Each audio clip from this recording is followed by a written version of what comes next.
మిథున రాశి ప్రేక్షకులకు స్వాగతం. 2026 ఏప్రిల్ మాసంలో మిథున రాశి వాళ్ళ ఫలాఫలాలు. ముఖ్యంగా ఈ ఒక మాసంలో గ్రహ సంచారాన్ని గమనిద్దాం.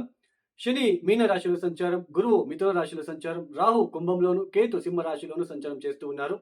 ఇక సూర్యుడు ఏప్రిల్ 14వ తేదీ వరకు మీన రాశిలోను, ఏప్రిల్ 14వ తేదీ తర్వాత మేష రాశిలోను సంచారం చేయబోతున్నారు. ఇక కుజుడు ఏప్రిల్ 2వ తేదీ నుంచి కుంభం నుంచి మీన రాశిలోకి ప్రవేశిస్తున్నారు. ఇక బుధుడు ఏప్రిల్ 11వ తేదీ ఆయన కూడా ఈ ఒక కుంభరాశి నుంచి మీన రాశిలోకి ప్రవేశిస్తున్నారు. ఇక శుక్రుడు ఈ ఒక మాసంలో అంటే ఏప్రిల్ 19వ తేదీ వరకు మేషంలోను, తదుపరి వృషభ రాశిలోను సంచారం చేస్తూ ఉంటారు. ఈ గ్రహ సంచార రీత్యా ఈ మిథున రాశి వాళ్ళకి ముఖ్యంగా గత మాసంలో మనం ఒకసారి చూసుకుంటే ఈ మార్చి మాసంలో ప్రతి పనిలో కూడా ఆటంకాలు, అవిరోధాలు, తండ్రికి సంబంధించిన విషయాలలో, అలానే కౌటుంబిక విషయాల్లో, ఆర్థిక విషయాలలో, అదృష్టానికి సంబంధించిన విషయాలలో కాస్త చాలా డిస్టర్బెన్సెస్ని మీరు ఎదుర్కొంటూ వస్తున్నారు. ముఖ్యంగా కౌటుంబిక విషయాలలో, అందులోన తండ్రితో ఆ ప్రేమానురాగ విషయంలో, తండ్రి ఆరోగ్య విషయంలో, సోదరులతో కొంచెం ర్యాష్గా మాట్లాడడం లాంటిది, ఏ పని మీరు మొదలు పెట్టాలనుకున్నా అది అక్కడికక్కడే ఆగిపోవడము, విఘ్నాలు రావడము, ఇలాంటివి మీరు ఫేస్ చేస్తూ వస్తున్నారు. అయితే ఈ ఏప్రిల్ మాసం నుంచి అవన్నీ కూడా కాస్త తగ్గుముఖమవుతాయి. అంటే చేతికి అంటే చేతికి అందింది నోటికి అందట్లేదు అని అంటాం కదా!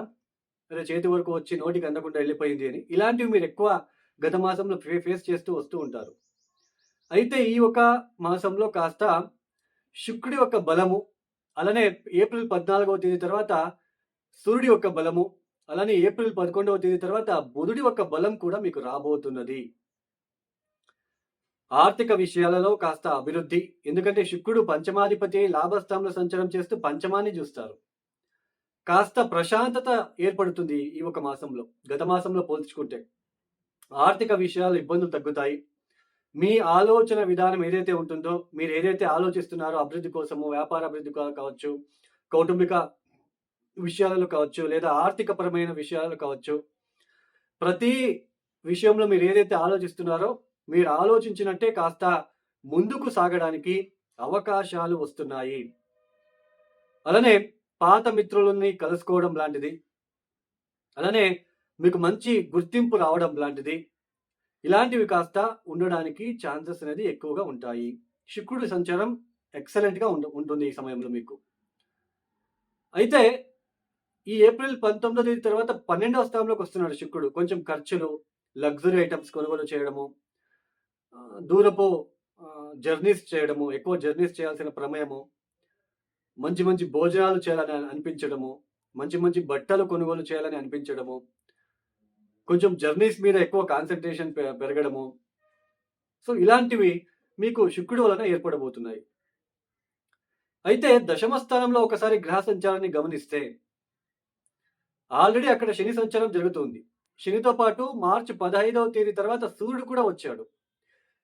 ఈ సూర్యుడు శని కలవడము, శని అస్తంగతం అవడం అనేది ఉద్యోగ విషయాలలో ఒత్తిడులు. మీ కొలీగ్స్ కావచ్చు, మీ బాస్ కావచ్చు, కొద్దిసేపు మీతో బాగుంటారు, ఇంకొక కొద్దిసేపు బాగుండరు. మీరు ఎంత వర్క్ చేసినప్పటికీ కూడా మీ పైన ఎవరో ఒకరు ఇబ్బంది పెట్టడము, మీ పేరుకి మచ్చ రావాలని ప్రయత్నం చేయడము, ఇలాంటివి ఆల్రెడీ మీరు ఫేస్ చేస్తూ వస్తున్నారు. ఉద్యోగ విషయంలోనే ఎక్కువ స్ట్రెస్‌కి గురి అవ్వడము.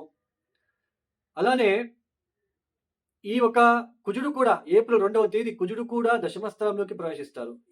ఇది కూడా అంత మంచిది కాదు. 6వ స్థానానికి అధిపతి అయిన కుజుడు దశమ స్థానంలో శనితో కలవడం అనేది ఉద్యోగం విషయంలో చాలా జాగ్రత్తలు తీసుకోవాలి. లేదంటే కోల్పోవడము, నష్టము, చెడు పేరు తెచ్చుకోవడము, ర్యాష్‌గా మాట్లాడి ఇబ్బందులకి తెచ్చుకోవడము, వాహనం నడిపేటప్పుడు జాగ్రత్తగా ఉండాలి. ర్యాష్‌గా వాహనం నడపడము, ప్రమాదాలు జరిగే సూచనలు కూడా ఉంటాయి. కొంచెం జాగ్రత్తలు తీసుకోవాలి. ఉద్యోగం కోల్పోయే సూచనలు కూడా ఉండబోతున్నది. తస్మాత్ జాగ్రత్త. ఇదేంటండి ఇంతకు ముందే బాగుందని చెప్పారు అని శుక్రుడు బాగున్నాడండి మీకు. శుక్రుడు వలన మీకు పాజిటివ్ ఇంపాక్ట్ అనేది ఉండబోతున్నది. ఎవరికైనా సరే కుజ మహాదశ గాని, కుజభుక్తి గాని, కుజ దశలో శని భుక్తి గాని జరుగుతూ ఉంటే, ఈ ఏప్రిల్ 17 నుంచి 22వ తేదీ వరకు ఉద్యోగ విషయాలలో చాలా జాగ్రత్తలు తీసుకోవాలి. కొంచెం ఆతురత పనికి రాదు ఇప్పుడు. ఈ సమయంలో ఆతురత నిర్ణయాలు తీసుకోవడము, సడెన్‌గా డిసిషన్స్ తీసుకోవడము అంత మంచిది కాదు. కూల్‌గా మీరు ఎంత కూల్‌గా ఉంటారో అంత మంచిది. సో, ఈ దశమ స్థానంలో ఒక సంచారం అంత మంచిగా అయితే లేదు. ఇక ఈ ఒక మాసంలో ప్రారంభంలో 10 రోజులు నవమ స్థానంలో బుధుడి యొక్క సంచారము కొంచెం చిన్నపాటి అదృష్టానికి సంబంధించిన విషయాలలో సోదరులతో కాస్త ప్రయాణాల విషయాలలో కొంచెం డిస్టర్బెన్సెస్‌కి గురి అవ్వడం లాంటిది మీరు ఫేస్ చేస్తూ ఉంటారు. బట్ 11వ తేదీ తర్వాత ఆయన కూడా దశమ స్థానంలోకి వెళ్ళిపోతారు. దశమ స్థానంలోకి సంచారం ప్రారంభమవుతుంది. ఇది ఇక్కడ మీకు చాలా అనుకూలతలు ఏర్పడే సూచనలు ఉంటున్నాయి బుధుడి వలన. రాశ్యాధిపతి దశమ స్థానంలో నీచపడినప్పటికీ, రాశ్యాధిపతి దశమ స్థానంలో, దశమాధిపతి రాశిలో ఉండడం అనేది కొత్తగా ఎవరైతే ఉద్యోగ ప్రయత్నాలు చేస్తుంటారో వాళ్ళకి మంచిగా ఉంటుంది. ఎవరికైతే కుజ మహాదశ, శని భుక్తి జరుగుతూ ఉంటుందో వాళ్ళు జాగ్రత్తలు తీసుకోవాలి. లేదంటే ఉద్యోగం నష్టము, ఉద్యోగం కోల్పోయే సూచనలు ఉంటుంది. ఎవరికైనా బుధ మహాదశలో గురు భుక్తి జరుగుతూ ఉంటే ఖచ్చితంగా మంచి ఉద్యోగం మీరు సాధించడానికి అవకాశాలుంటాయి. ఉద్యోగ విషయాలలో కూడా అభివృద్ధి సాధించడానికి ఆస్కారాలు నిండుగా కనిపిస్తూ ఉంటుంది. బట్ ఇక్కడ బుధ మహాదశలో గురు భుక్తి గాని, గురు మహాదశలో బుధ భుక్తి గాని జరుగుతూ ఉంటే వాళ్ళకి చాలా హెల్ప్‌ఫుల్‌గా ఉండబోతున్నది.